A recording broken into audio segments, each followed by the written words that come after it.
someone says no that I have hit my child, it is because I do not know what else to do. It's like a helpless state that parents go through. I was hit as a child because that was just the norm or bringing up our generation. Parents think that because I have given punishment, they have understood that this behavior is not acceptable. What has child learned out of punishment? Nothing. Kids will do things only to hurt their parents because they are so badly hurt themselves. Better to go Indian parenting if you don't know gentle parenting, because I have seen kids literally using their parents as doormats. People I have come across, they are scared of setting boundaries because they are like, my child will cry. So let them cry, it's okay. All children cry. The moment you make crying their superpower, they are going to get over you.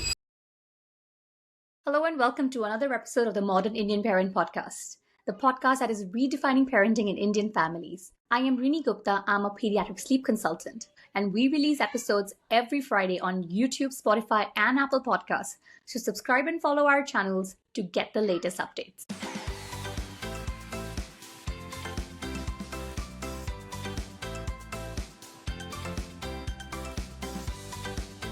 Today's episode is on gentle parenting done right. The gentle parenting movement has started and many Indian families are adopting it.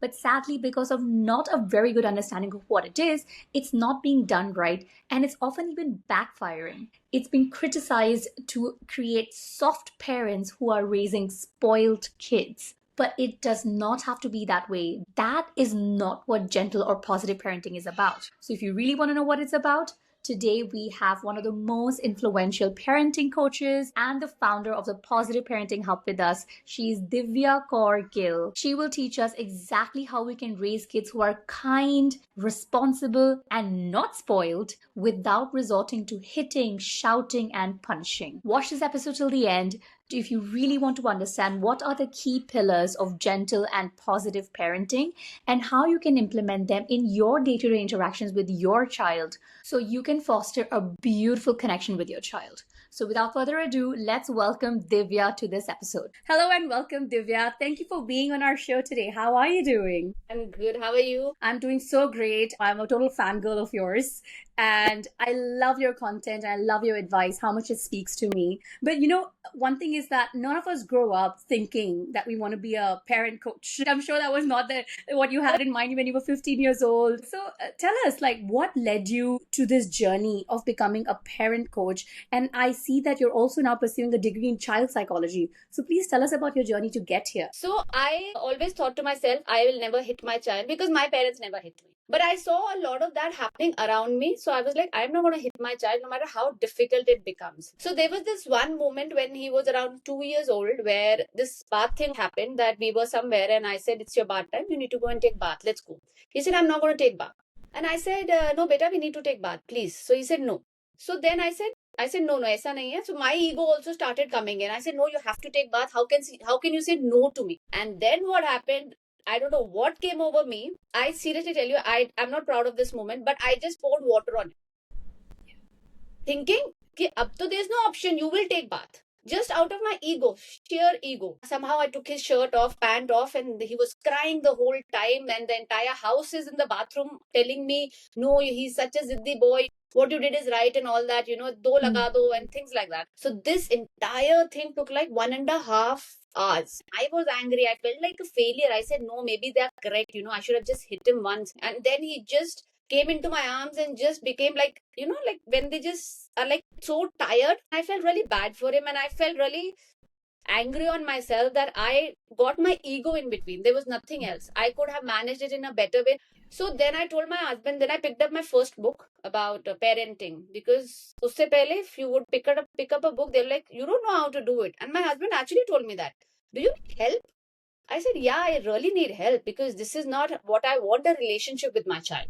And from there, my journey started. And from then I started doing my certifications. And I think, very honestly, I'll tell you, you don't need to do a lot of certifications. If you just keep reading book after book after book, there is so much information there. You only need a certification if you want to know how to teach a parent about it. So this is how my journey is. And this is a very honest truth. Actually, nobody has ever asked me how I got into it, but this is my honest truth. And I really appreciate you sharing such a raw take of what led you here. Because the thing is, not everybody has the courage to share a low moment of their life. You know what I was feeling when you were telling me about like the fact that you put water on him while his clothes were on? I was thinking, if my dam broke one day, I would do the same thing. This is what anyone would have done. It's not just you. So I think that's where in this conversation, what we want to really explore is how do we get out of such power struggles and these difficult moments without using force, without taking it on our ego, and without being that I said so. Like, being the Amitabh Bachchan of K3G, keh diya, bas keh diya. So when someone says, that I have hit my child, or I tell them I said so, it is because I do not know what else to do. It's like a helpless state that parents go through. Having said that, sometimes you have to tell your child that I am sorry, but this is how it is. Because there are some choices that you make, and there are some choices that I am going to make for you till the time you're 18. So there is a balance. But for everything, if you're going to keep telling your child, this is how it is, this is how it is, because I said so, do it. What you're doing is, one, you're not letting your child make any decisions. Two, you're going to get into power struggle again and again. And three, you're actually taking away their confidence, because they will always feel that maybe I'm not capable of making a correct decision. So there's a lot that goes under it. So I said so should be said to kids, but in a way like some decisions you make, some decisions I made. But people just use it too much. True. I think this thing about it being a last resort is something that I'm really glad that your parents never hit you, but I'm very open about it. I was hit as a child because that was just the norm or bringing up our generation, the way we were brought up. And my mom often tells me that I think the hitting used to come when I had just run out of patience. I was like, जल्दी समझो और आगे बढ़ो, right? तो वही था, दो लगा दो, then we cried, then we shut off, and then whatever behavior, unwanted behavior she wanted to stop, it would stop instantly. It's basically if we were doing something that's considered naughty or undesirable, whether it's in front of guests or when we are going outside or something, right? Do lagana was a very quick and easy solution to get us to stop doing that. And then once we had built up enough fear of our parent, then that aankhein work. As long as she looked at us and she gave us that look that if you don't follow me right now, it's going to eventually lead to that 2 slaps, we used to shut off right there, right then. But I feel that is fear-based parenting. So I'll just stop you there. So go back to that moment when your parent used to hit you. These are two questions I'll ask you. What were you feeling as a child? Fear. Just pure fear. The fear that I'm going to get hit again. And that is what it was. That's the only fear, that's the only feeling I remember from those moments. And what were you deciding as a child? As a child, I was deciding that, okay, whatever I'm doing, I better stop doing it. Did it stop me from doing that behavior again? Sometimes yes, sometimes no. But the fear was always like there. That is what commanded most of my decision making growing up. Yeah. And when you got the freedom in the sense when you came out of the house or you started working, what was your feeling at that time? I rebelled so hard. That's a very interesting thing about me is that I started living on my own when I was 14 years old. So okay. I got a scholarship. I moved to Singapore, now in a different country altogether. I'm only getting to see my parents 2-3 times a year. I rebelled so hard. I stopped paying attention to my academics, even though I was like the school topper for my entire life. I started going out with my friends a lot because I was not allowed to go out with my friends when I was in school. I started dating because that was a big no-no which is, I guess, in every Indian family. And the thing was that I started hiding it all from my parents because the fear was so ingrained that freedom to mil gaya, but fear nahi gaya. But can I tell you something for your viewers? People who think that because I've slapped my child or I've given a punishment, that particular behavior is not happening. But that is not true. Whenever you induce fear in your child or you're like punishing your child, there are few things that happen. One is resentment. Resentment is they will start resenting against you. In the sense, you will see kids, especially when they become teens, they don't want to talk to you. They are like, I just want to get out of this house the moment I'm 18, and they're just counting their days and the power struggle increases. Second is rebellion, that you said, which is true, which a lot of kids will do. And I'll tell you, kids will do things only to hurt their parents because they are so badly hurt themselves. If their parents were nice to them, kind to them, lovable, they would have not done half of the things. Sometimes kids do drugs. Sometimes kids get into all the wrong things. Why? because it's going to hurt my parents, and I really want to hurt my parents because there's no other way I can hurt them. They can hurt me by slapping me, they can hurt me by punishing me. I can't do that physically. So what I'm going to do is I'm going to do this because they are not going to like. Another thing that a lot of children get into is sneakiness. So these things happen out of punishment. And parents think that because I've given punishment, everything is sorted. They have understood that this behavior is not acceptable. What has child learned out of punishment? Nothing. These four things that I've told you is what they have learned. Either resent them, either rebel, either feel that I'm not good enough, or either go and sneakiness. These four things happen. Have they learned anything out of it? Absolutely not. Have you prepared anything for them for the future that they can use? Absolutely not. The only thing you have done is you have just, because the society will say something, I have kept my image. I still remember I had a conversation with my cousin who had a 2-year-old, and because he was doing something naughty, their idea was do lagana and that's it. And I told him this one line, and I said, when he grows older and when he gets into trouble, what do you want his first reaction to be? I pray to God my mom doesn't find out, or I pray to God that mom can be here to help me. Exactly. What do you want it to be? I think we grew up with, I pray to God, mummy ko pata na chale. Let me handle this by myself. Yeah. Let mom and dad not find out. But to my child, I want that when she's in trouble, the first person she calls is me, instead of feeling like she has to figure it out by herself. That is something I read somewhere and just totally changed the way I think about how I react. And that is a conversation you should have with your child again and again and again. How do you sow those seeds of trust with a child so that as they keep growing older, they're able to trust you and share with you every phase of life they are going through? I'm thinking about an 8-year-old who is maybe going through bullying, or a 5-year-old who's not being included in the playground, because I've taught as well at in schools, and I see children go through so many things, but they don't share it with their parents. The way of building trust, I always say, is when your child is like really young, and this I did with my son also. From 3 years on, I started telling him few things. I said, we don't keep secrets. We only have surprises in the house. No matter what you say, I love you. No matter what you do, I love you. Another thing I keep telling him, and I sincerely feel all the parents should follow, is mistakes are okay. They made a mistake, it's okay. And it can be small mistakes. Don't wait for big mistakes to happen. If something happened, if they broke a pen, वो pen वापस जुड़ेगा नहीं. But your reaction will tell your child that this is not acceptable. Then another thing I keep telling my child is that I have also done the mistakes. And sometimes I deliberately do mistakes, honestly. And I share it with him.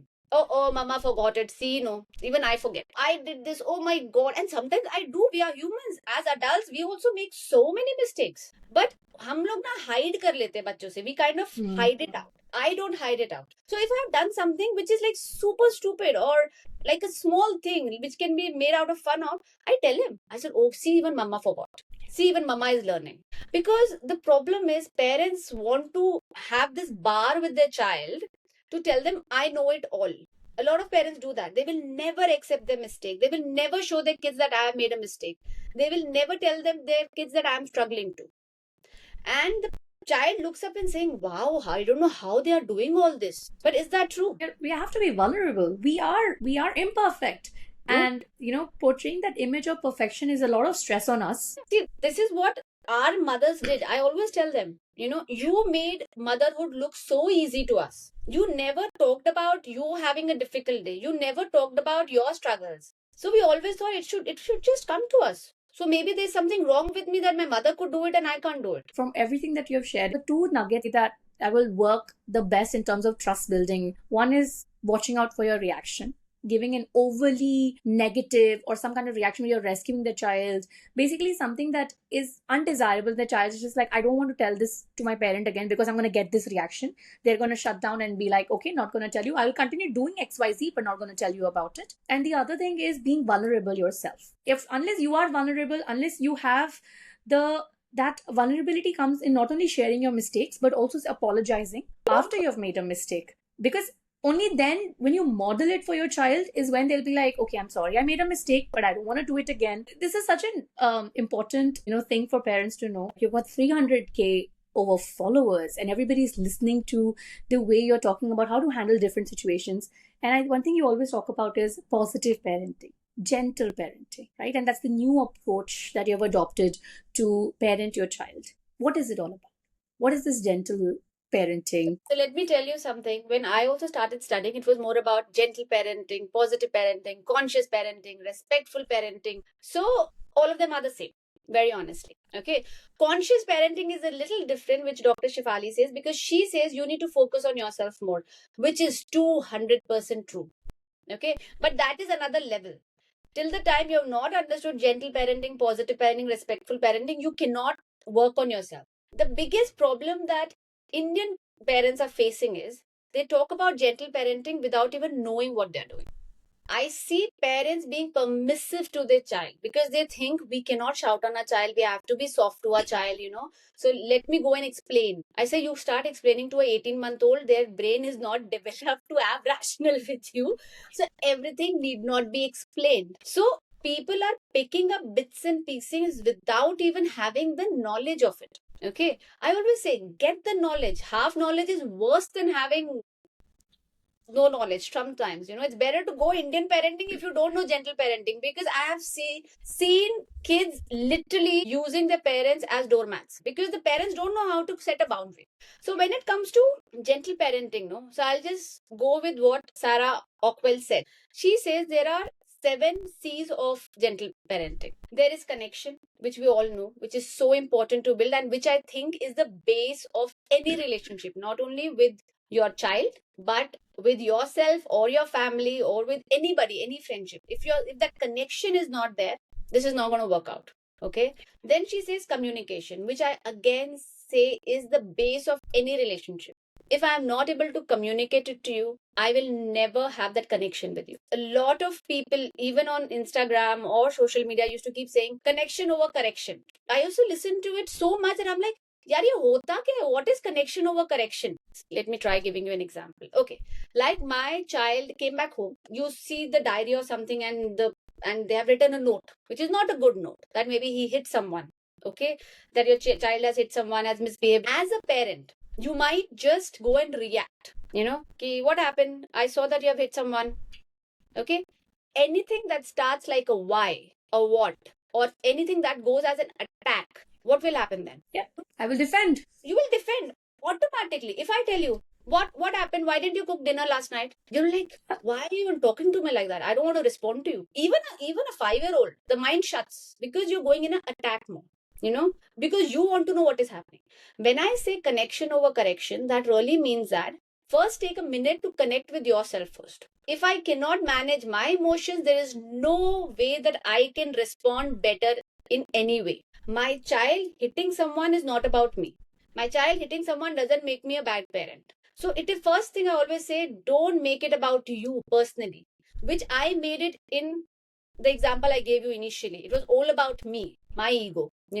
So first connect with yourself, then you connect with your child, then you go and tell your child, beta, I see this note is there, do you want to tell me about it? Okay, see the difference. The child will actually start with something, because he also has a story why he hit the child, what happened, what didn't happen, did ma'am actually said the right thing or not, or whatever. But before you even want to teach a child something, open a communication channel with them. That's why this connection and communication are the two important keys. Once you know the side of the story and once you are calm and connected inside, that is when you can give better solutions. If I am not calm inside, I can never ever give a better solution. The third C is control.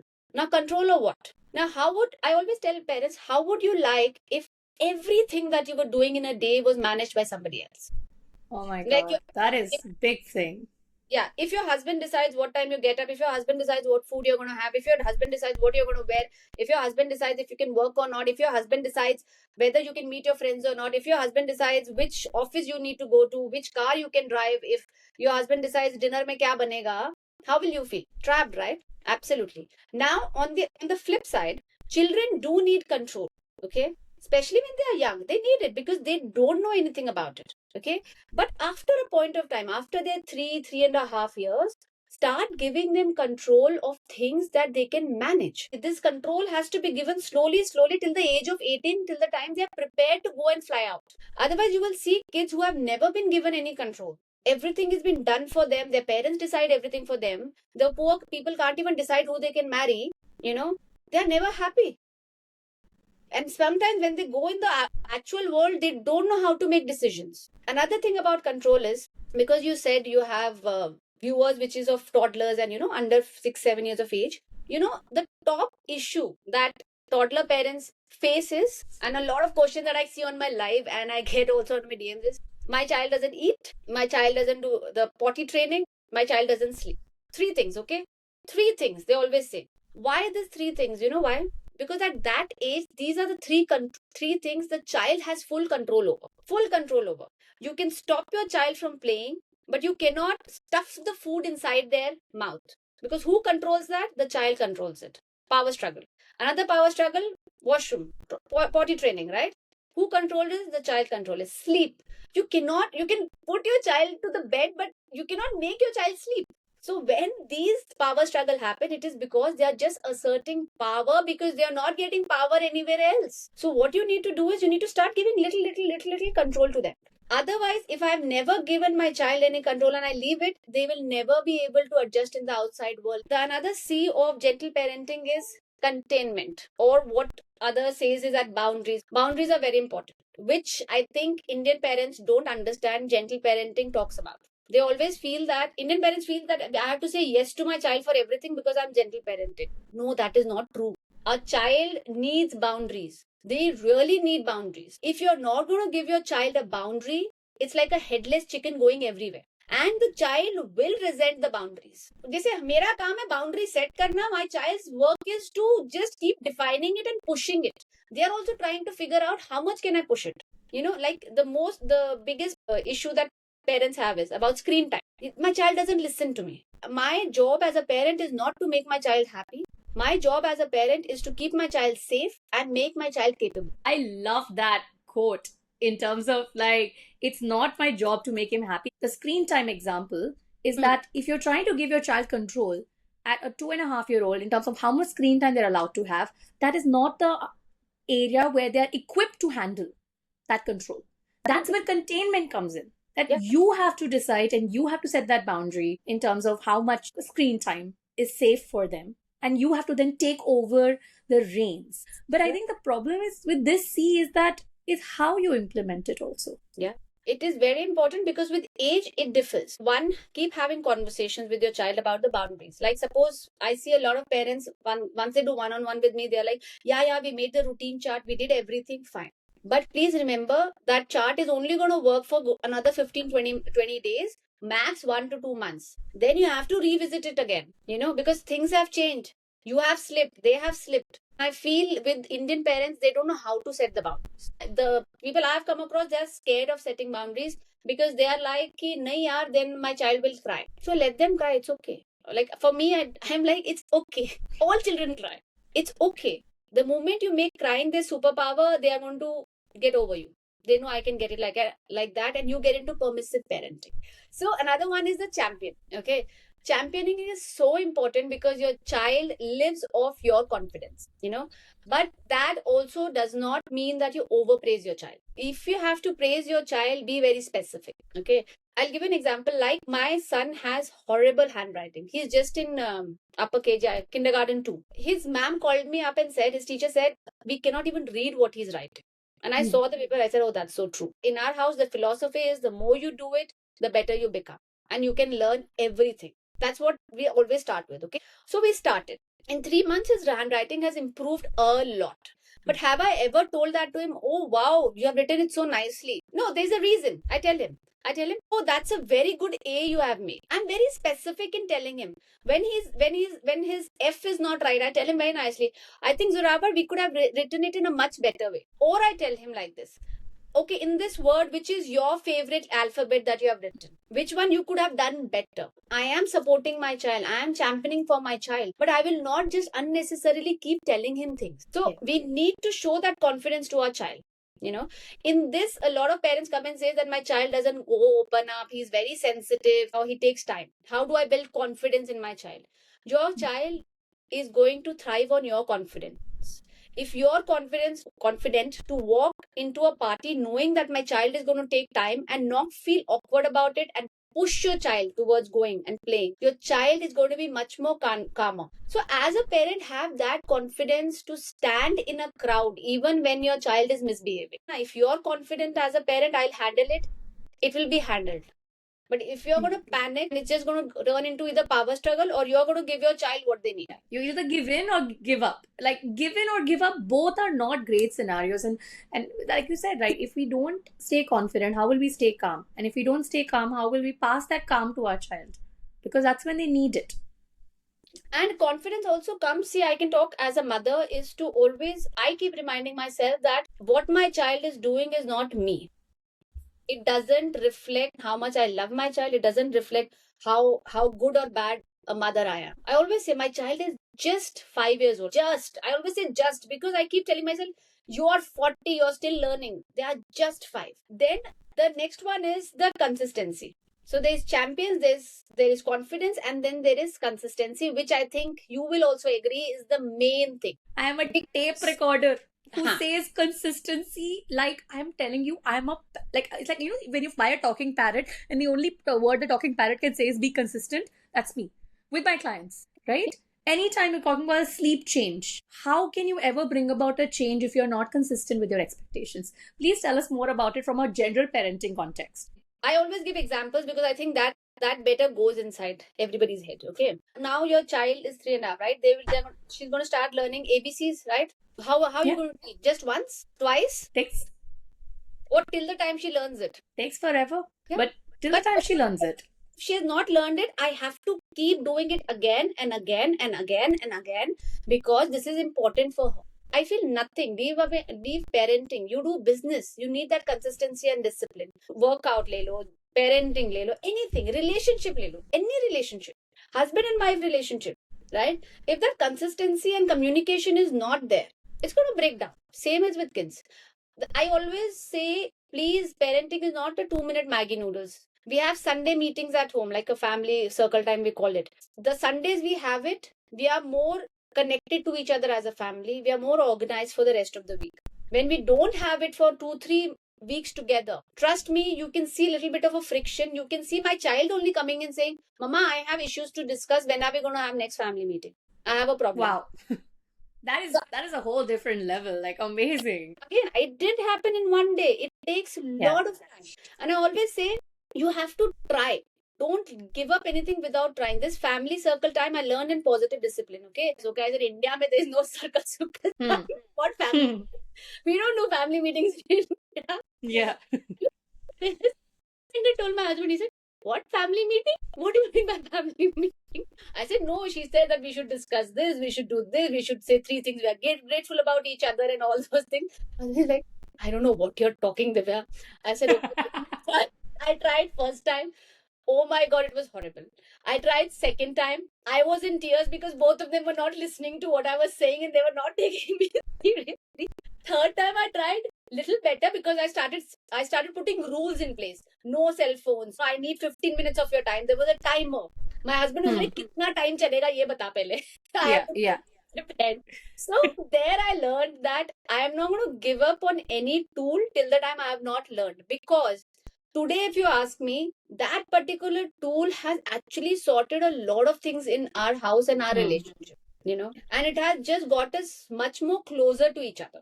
Like, kaha jana hai, kya karna hai, how we feel about each other, what we didn't like about each other. Most importantly, appreciating each other. Who taught me to? Like, किसी ने सिखाया ही नहीं that how to look for specific things in people to be grateful for.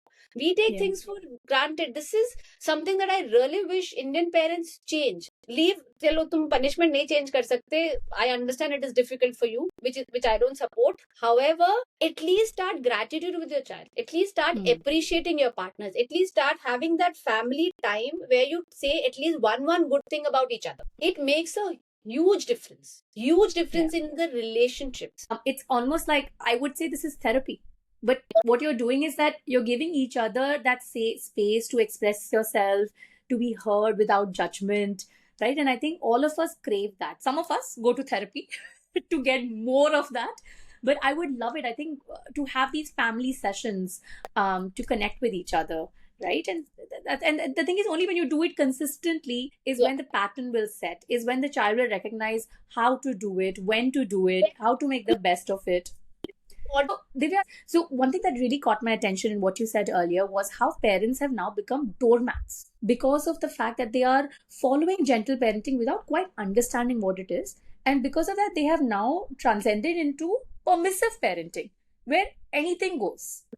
So, how can you continue to gentle parent, not raise your voice, and still have a child who's not entitled, not rude, and not treating you like a doormat? How would you go about You know, the biggest myth is that in gentle parenting, you always have to be gentle with kids. What does gentle means? Gentle means be respectful of your child, right? Understand their emotions as well. Once in a while, if a parent has lost their cool, that is okay. We are humans as well. So I never say that gentle parenting is all about talking, beta, please kar lo, beta, please do this. I don't treat that as gentle parenting. I treat that as permissive parenting because sometimes as a parent, I have to put my foot down and say, darling, I'm sorry. This is not what is going to happen. I know you want it. I know you really want to do this, but my answer is still no. I can say this in this tone, or I can shout and talk to my child about it. Okay. So now in permissive parenting, let me give you an example because another thing that you said, when a child is talking rudely to you, what do? I go through the same. My son is very strong-willed, you know. When he talks to me rudely, let me tell you what I do. I just turn around and say, Beta, I think there's a better way of saying this. No, you are like this. You're the worst mama in the whole world. You do this, you do that. I'm like, I am not going to listen to you, what you're going to say till the time you don't calm down. If you need help, I'll come and help you. Okay. Another thing I keep telling him is that you can decide how you want to talk to me. I can decide my reaction if I want to reply to you or not. You know, that boundary is important because don't become a doormat. If you're not going to respect yourself, your child is not going to respect you. So, in positive discipline, we say kind and firm. You know, why? I need to be kind to my child. I need to be firm with my child as well, but in a respectful manner where at least my respect is not taken for granted. So, when I say permissive parenting, what parents do is a child will go on, Mama, I need another this thing, I need another toy, or I need another, I don't know, chocolate. Just because they don't want a drama, they say, Acha, le lo. That is permissive parenting. Permissive parenting is also your child taking advantage of you. There are times I am honestly telling you, I picked up my child and got him out because I had to set that boundary. We were at somebody's place and my child was 3 then and he wanted a car. And we have a rule, you go to someone's play date, you cannot get toys from their house. You can play there, keep it there, you know. And he made a whole ruckus about it. And the parents are saying, it's okay, let him take it. Let him take it, Divya. It's okay, doesn't matter. Send it back again. I said, no, it matters. It matters to me. He needs to know what has happened, you know. I didn't shout on my child. I told him 2-3 times very nicely. I said, please give the car back to him. No, I'm going to take it. You know how 3-year-old is, you know. I want to take it. I want to take it. I said, that is not possible. That is not what we agreed. I will take it. I will take it. I just looked at him and I said, either you give me the car or I'm going to take the car from you. This is an important step a lot of parents don't do when they're trying to set a boundary, you know. You don't give that choice to your child. First, give that choice to your child. When my child didn't leave the car, I actually took the car, and there is nothing wrong in it because gentle parenting or positive parenting says you have to set a boundary. There's nothing wrong in holding your child's hand if they are hitting. Instead of just saying, don't hit, don't hit, don't hit. No, it doesn't matter. Sometimes they need that physical thing from you. You know, you have to hold them, show them this is not done. So I took the car out and I kept it down and he started screaming, kicking, everything. What did I do? Nothing. I just picked him up in both the arms. I said goodbye. I took him back to the car, put him in car seat, and I got him home. And he was crying the whole time. 1.5 hours he cried. So, am I a bad mother? I don't think so. You know why? I could have very well given him the car there. But then where is the boundary? Tomorrow he'll go to some other house and again ask for a car. Did I hit him, screamed on him, shouted on him? No, nothing. I did talk to him when he was calmer the next day. And I said, see, this is what happened yesterday. I know you were very upset, darling. He was 3, so I was using this language that he could understand. And I said, but you know, our rule is we will not take toys from anybody's house. That's the difference. Sometimes setting the rules and following through is important. You need to be that leader and mentor for your child. Otherwise, they are like, again, as I said, headless chicken going everywhere. I think the problem nowadays a lot of parents are facing is the fact that they are not undermining themselves, but other people are undermining them. A parent decides to set a boundary, right? Let's say no chocolates before it's about to be dinner time, and then the child is asking for it, and then somebody else steps in. Let's say mother is setting the boundary, father steps in. Of mother and father are setting the boundary, nani steps in or dadi steps in, and then that undermines your authority. You are not being a permissive parent, but all the caregivers together, when you put them together, then they are being permissive towards the child, turning the child into feeling like they're entitled to everything they ask for. How would you handle a situation like this where you are trying to stay firm with the boundary, but somebody else is interfering with it and undermining the boundary you are setting? I talk to them. I have this problem in my house. Huh? Mother-in-law, my mother is easy to manage, but my father, my God, there was a time he would have toffee in his pocket. And he would keep giving it to Zorawar every 2 hours. And I didn't know it for 2 days. So he was collecting it somewhere and I found it. And then I asked him, I said, who is giving it? Nanu is giving it. My simple thing is I go and talk. Now my father's point was, I want him to feel loved. My father said, why, that's what Dada Dadi do. We are here to spoil the kids. So what I always tell them, I said, see Papa, if you want to spoil them, I will tell you when you can give it to them. If it's a Sunday, please go ahead, give whatever you want to give. The same I do with my mother-in-law. My mother-in-law problem is she buys a lot of toys for him. Lot of toys. I said, but Mama, tell me, when he misbehaves, then you only say, no, that, you are spoiling him so much. I said, then you help me with this. So I always say, if it's a joint family, ask for help.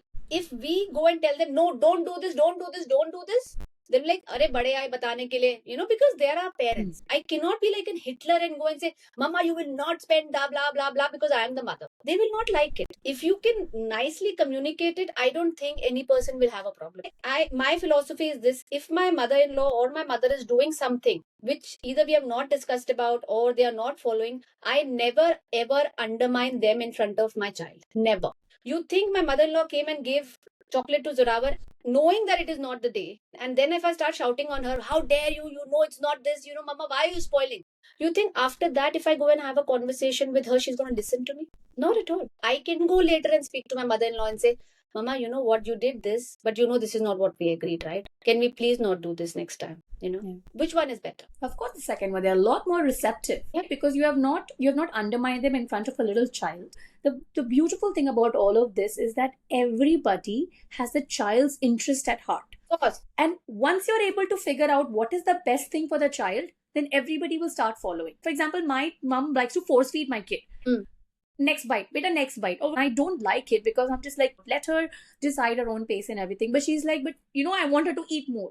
Then we had a discussion about it. Listen, it's about, having healthier eating habits. We talked about metabolism. We talk about a lot of things that I have learned as a professional. And she was like, wow, I never thought about it this way because I didn't have that knowledge. Exactly. And once she did, exactly, she changed. Exactly. Divya, before we end off this conversation, I wanted to do a little bit of a role play scenario with you. I think already in this conversation, you've given us many different scenarios and very practical strategies to implement in one of them. I grew up with a lot of fear in this scenario, and I'm sure parents will face this phase when our child ends up breaking something, right? Like, for example, you give the example of the cup.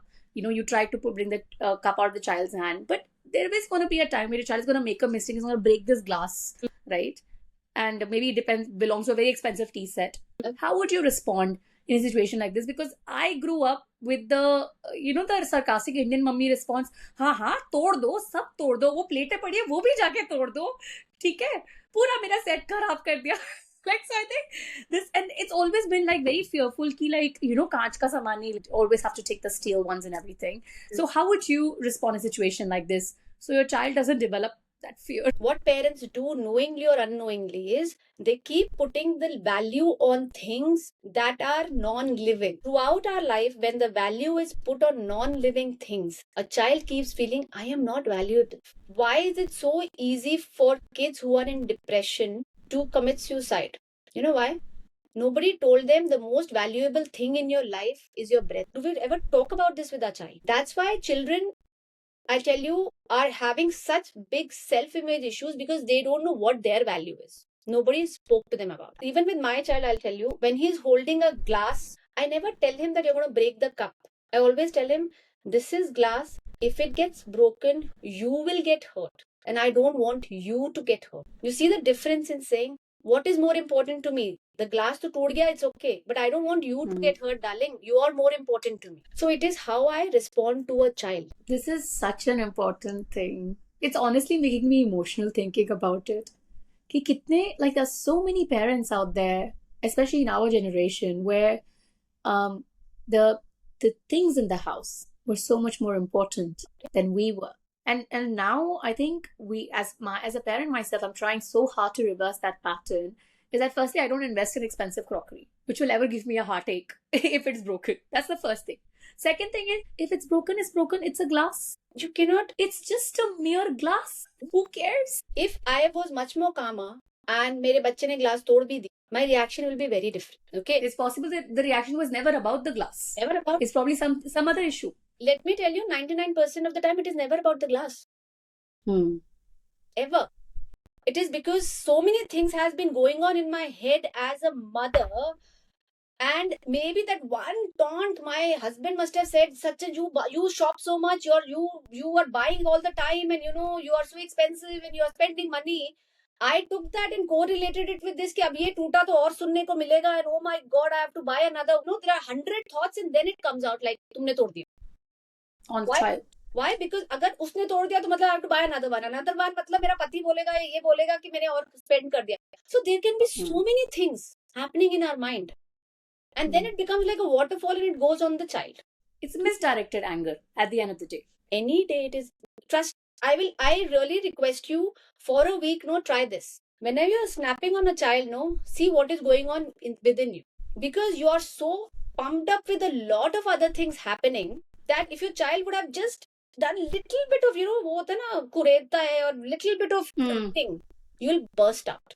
And on another scenario, when you're having a lovely day, you have meditated, you are like super happy, you have been with your friends, your child might spill water on the carpet also, like अरे darling, it's okay, don't worry, कर लेंगे, सूख जाएगा. सब चलता है, because I am having a good day. So I always say, as a mother, if you're happy, the family is happy. As a mother, if you're not happy, you cannot raise happy kids. And I think it's just about taking the time to fill your cup. Take that time, fill your cup, and then you will be able to show up from a much better place. So that glass, your reaction will be limited to the glass and not all the other things that come pouring through the little incident of the glass break. As long as you're happy, you cannot go wrong in parenting, because there is no rule book. या तो कोई rule book हो ना, this is right, this is wrong. No, but as long as you're doing it from a place of love, respect, and connection, you cannot go wrong. Love the way you've put it together. Thank you so much, Divya, for summarizing all of this for us today and teaching us so much from your heart. The tools that you've given us today help us become better parents in our own unique journey. So thank you for that. Everybody who is listening, if you like this episode, please like and subscribe to our channel, and you will find the resources to get in touch with Divya herself, because she's a parent coach who is there to help you. So if you're going through any of these struggles that we talked about, just click the link in our description and you will find a way to get in touch with her directly.